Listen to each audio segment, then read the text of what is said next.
Berdoa mulai. Bismillahirrahmanirrahim. Raditu billahi rabban. Amin ya rabbal alamin. Selamat pagi semuanya. Yes. Apa kabar hari ini? Baik. Hadir semua hari ini? Hadir. Alhamdulillah ya, hari ini kalian masih hadir semua untuk pergi ke sekolah karena kehadiran itu penting ya. Apakah sudah siap untuk belajar hari ini? Siap. Sekarang coba dicek kanan kirinya sudah rapi ataupun masih ada sampah yang dilaci atau apa bisa dibuang keluar, atau yang belum rapi bisa dirapikan terlebih dahulu. Oke, untuk pembelajaran pagi hari ini itu kita nanti akan membuat sebuah karya sesuai dengan materi kita di sini adalah proyek penguatan profil pelajar Pancasila Rahmatan lil Alamin atau yang disingkat dengan P5RA. Ya, ini adalah materi baru dalam kurikulum Merdeka. Nah, ini baru sekitar 2 tahunan ya materi P5RA. Nah, sebelum kita mulai pembelajaran kita pada pagi hari ini, marilah kita sama-sama membaca lafaz basmalah. Ya.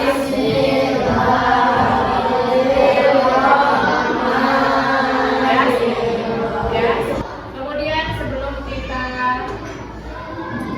melanjutkan materi kita, nah pada pagi hari ini ada sedikit penyemangat buat kalian ya. Setiap kata yang kamu baca ataupun setiap ilmu yang kamu pelajari itu adalah tabungan untuk kamu di masa depan. Jadi berapapun pembelajaran yang kamu peroleh, walaupun itu sedikit, kalau kamu memang benar-benar sungguh-sungguh, itu adalah tabungan untuk masa depan kamu. Ya, makanya jangan pernah menyerah untuk belajar.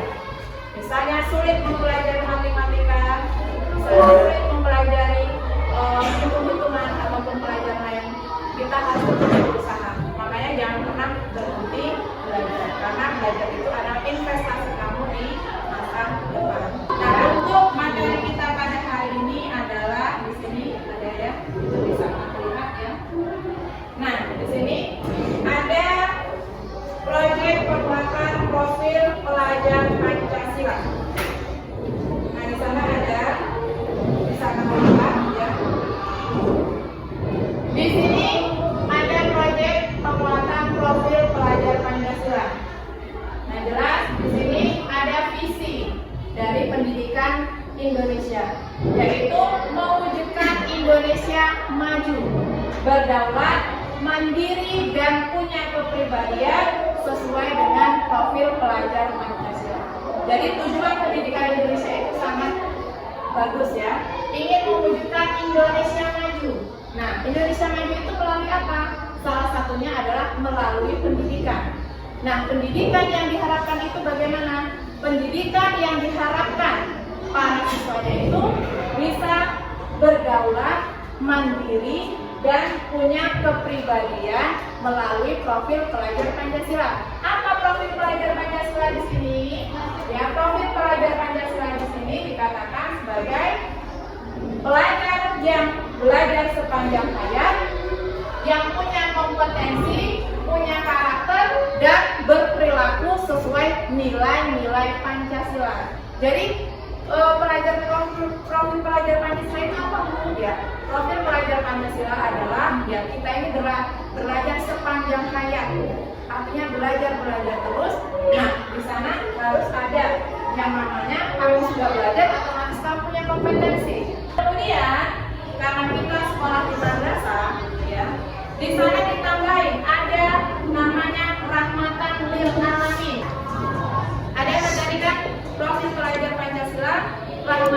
lil alamin. Ada kan?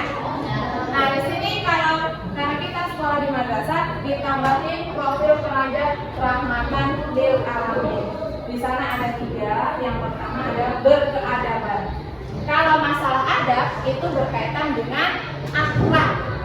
Makanya diharapkan kalian sebagai siswa madrasah punya akhlak yang baik, akhlak sesuai dengan siswa madrasah. Ya, kemudian yang kedua ada keteladanan.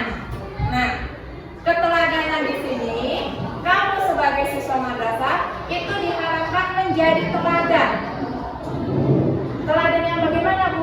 Ataupun mungkin tadinya pas belum masuk madrasah malas sholat atau malas ngaji, ya kan? Dan setelah masuk madrasah, dan karena kamu ingin mencontoh menjadi teladan yang baik, nah kamu rajin sholat, rajin ngaji, ya kan? Kemudian mengajak adiknya ataupun mengajak tetangganya untuk ayo kita sholat ke masjid.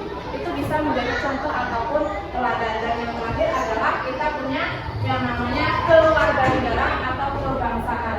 Artinya di sini adalah rasa nasionalisme atau cinta terhadap tanah air kita. Kemudian di sini ada dimensi profil pelajar Pancasila. Itu ada 6. Yang pertama beriman dan bertakwa kepada Tuhan. Jelas ya, kita beriman dan bertakwa kepada Tuhan yang Maha Esa. Salah satu contohnya adalah kita mempunyai agama yang kita anut dan kita percayai. Kemudian setelah kita punya keimanan, kita berakhlak mulia.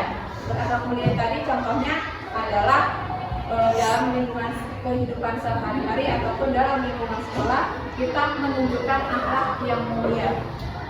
Yang ketiga, yang kedua itu ada mandiri. Mandiri di sini artinya kita diharapkan bisa mengerjakan sesuatu itu dengan mandiri. Contohnya misalnya ada tugas, itu kita bisa mencari sendiri tugas yang diberikan kepada kita, misalnya mencari di internet ataupun mencari googling di Google, ya itu bisa. Kemudian bergotong royong.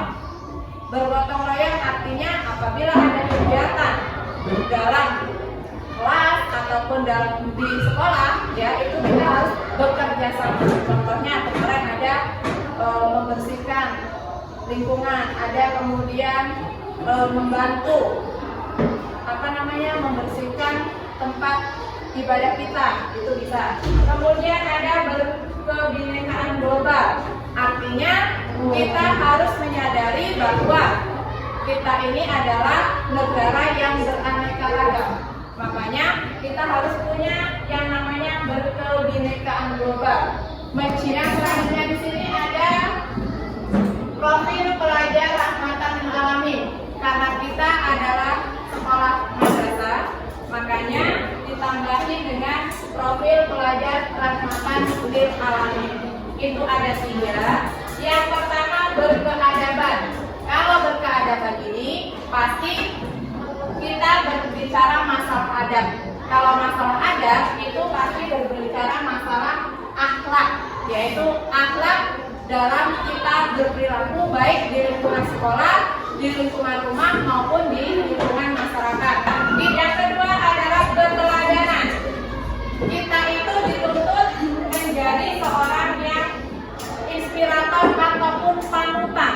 Panutan untuk siapa? Ya, panutan untuk diri kita sendiri, panutan untuk keluarga, panutan untuk lingkungan sekolah maupun lingkungan masyarakat. Dan yang ketiga adalah kewarganegaraan ataupun kebangsaan. Artinya kita harus menerima diri kita sebagai bangsa, bagian dari bangsa Indonesia. Selanjutnya ada ya tema profil pelajar Pancasila. Itu ada temanya. Yang pertama gaya hidup berkelanjutan, kemudian kearifan lokal, Bhinneka Tunggal Ika, bangunan jiwa dan raganya, suara demokrasi, berrekayasa dan berteknologi, serta kewirausahaan. Nah, gaya tema hidup berkelanjutan ini Ibu ambil, yaitu salah satunya di sini adalah daur ulang sampah. Ya, kalian sudah tahu kan sampah itu apa? Tahu sampah?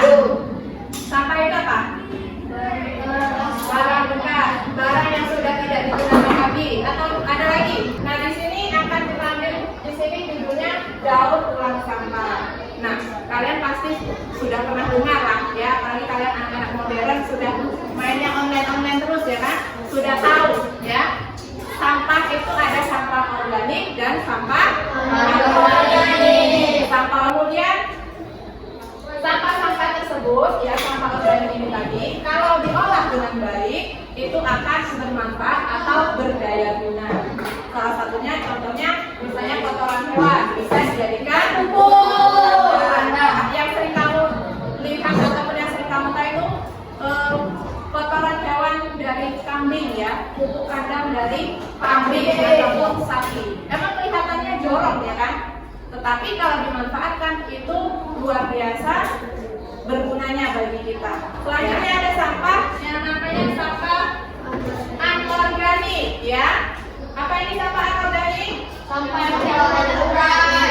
Ya, sampah yang sulit untuk terurai walaupun sudah dikubur dalam tanah dalamnya 10 meter atau 5 meter, dia akan lama terurai.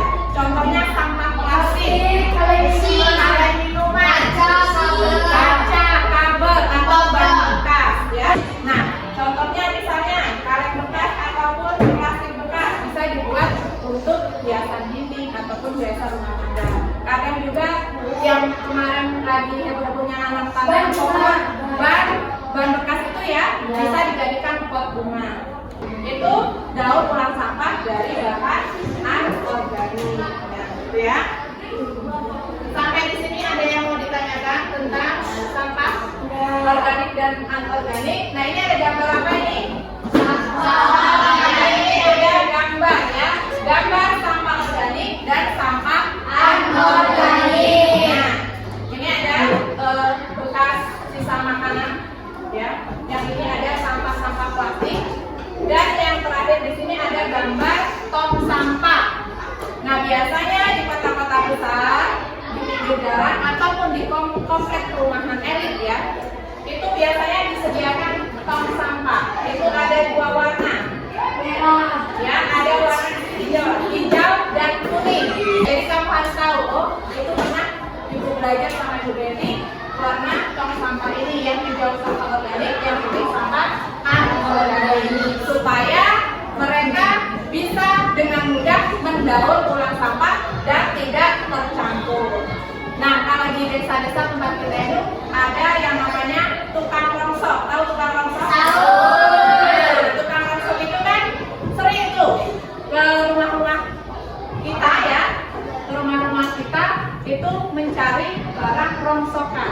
Ada yang mungkin dari plastik ataupun dari kaleng minuman, ada mungkin yang dari besi-besi yang sudah tidak terpakai. Nah, itu salah satunya adalah itu untuk dijadikan bahan daur ulang.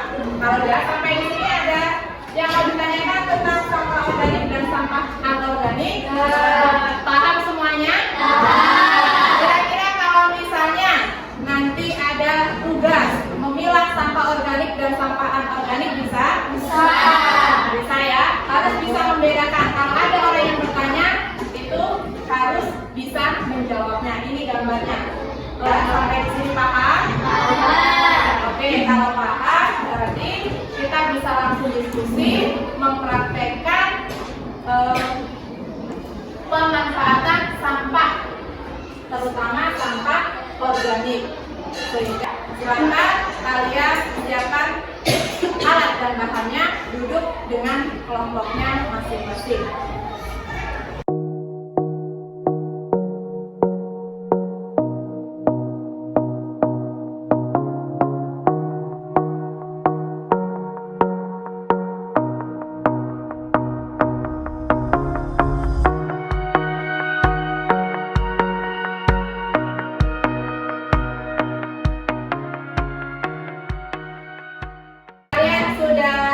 Mempraktekkan tadi bagaimana mendaur ulang barang bekas ataupun sampah untuk menjadi karya yang bermanfaat. Jadi kita dari perwakilan kelompoknya itu maju menjelaskan hasil dari karyanya masing-masing. Silakan kelompok satu.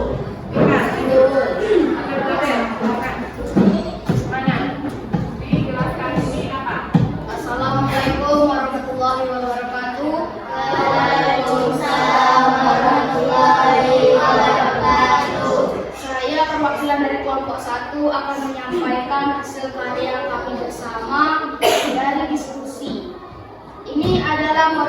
tisu. Dan bahan dasarnya adalah kardus bekas. Kami membuat ini supaya mengurangi sampah kardus yang berserakan di jalan-jalan. Sekian, terima kasih. Wassalamualaikum warahmatullahi wabarakatuh. Oke, tepuk tangan. Nah, sekarang Ibu tanya, kira-kira kalian gembira nggak belajar hari ini? Gembira! Kenapa Ibu ambil tema ini? Ya, supaya kalian memahami bagaimana menerapkan pola hidup sehat. Ya, pola hidup sehat supaya apa? Supaya menumbuhkan kehidupan yang berkelanjutan. Dan kalian sadar bahwa selama ini mungkin sampah-sampah yang kita buang itu berdampak pada lingkungan sekitar kita. Pembelajaran kita selesai, itu selalu berpesan di rumah selalu belajar, jangan lupa ya, dan juga jaga kesehatan. Sampai di sini ya, Ibu akhiri dengan membaca lafaz hamdalah. Alhamdulillah. Dan Ibu akhiri dengan wabillahi taufiq wal hidayah. Wassalamualaikum warahmatullahi wabarakatuh.